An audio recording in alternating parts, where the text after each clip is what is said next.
আসসালামু আলাইকুম ভিউয়ার্স। আজকে চিংড়ি মাছ ভুনা করব। তো প্রথমে কড়াইয়ে জিরা দিয়ে দিছি, আমান জিরা, তারপরে পেঁয়াজ কুচি, মরিচ কুচি দিয়ে দিলাম। এগুলাকে সুন্দরভাবে ভেজে নিব। এগুলা সুন্দরভাবে ভেজে নিচ্ছি।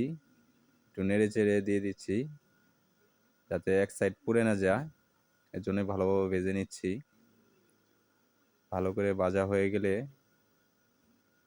তারপরে এর মধ্যে অন্য উপাদানগুলো দিব আমি। তার মধ্যে হালকা একটু রসুন বাটা দিয়ে দিছি। এখন এই যে মাছগুলো ধুয়ে রাখছি, চিংড়ি মাছগুলো এখন দিয়ে দিব।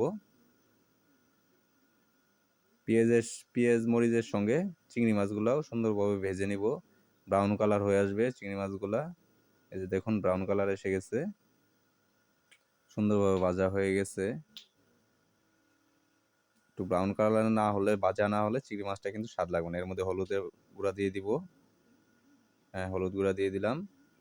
তারপর এর মধ্যে মরিচের গুঁড়া দিয়ে দিব। মরিচের গুঁড়া দিয়ে দিচ্ছি। তারপর স্বাদ অনুযায়ী লবণ দিয়ে দিব এর মধ্যে। এই যে স্বাদ অনুযায়ী লবণ। তারপরে এগুলো সুন্দরভাবে নেড়ে চেড়ে নিব, মিশিয়ে নিব মশলার সঙ্গে, চিংড়ি মাছের সঙ্গে ভালোভাবে মিক্স করে নিব। দেখুন কি সুন্দর মিক্স হয়ে গেছে, সুন্দর একটা দারুণ একটা কালার আসছে। মোটামুটি এই চিংড়ি মাছ আর পেঁয়াজের দিয়েই কষানো হয়ে গেছে। তার মধ্যে একটু জিরা গুঁড়া দিয়ে দিব। হ্যাঁ, এইগুলো আবার নেড়ে চেড়ে নিব ভালোভাবে, সুন্দরভাবে নেড়ে চেড়ে নিয়ে দেখুন কি সুন্দর কালার আসতেছে, অনেক সুন্দর দারুণ একটা কালার আসছে। তো এইভাবে নেড়ে চেড়ে নিব, সুন্দর করে ভালোভাবে নেড়ে চেড়ে কড়াই থেকে মশলাগুলো ছাড়িয়ে নিব। তারপর একটু পানি দিয়ে দিব হালকা পরিমাণে, যেহেতু এটা বোনা হবে। বোনা করার জন্য সুন্দর একটু পানি দিয়ে দিব।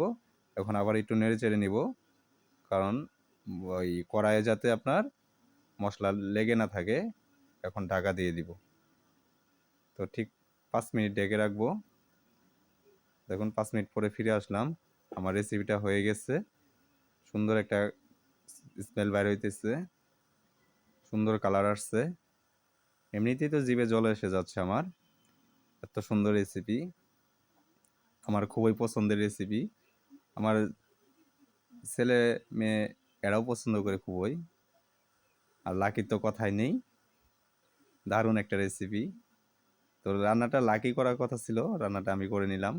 লাকি বাচ্চা সামলাইতেছে, আমার মেয়েকে ঘুম পাড়াইতেছে, আমি এদিকে রান্নাটা করে নিলাম। দেখুন কি সুন্দর দারুণ একটা কালার। তো আজকে এই পর্যন্তই, আল্লাহ হাফেজ।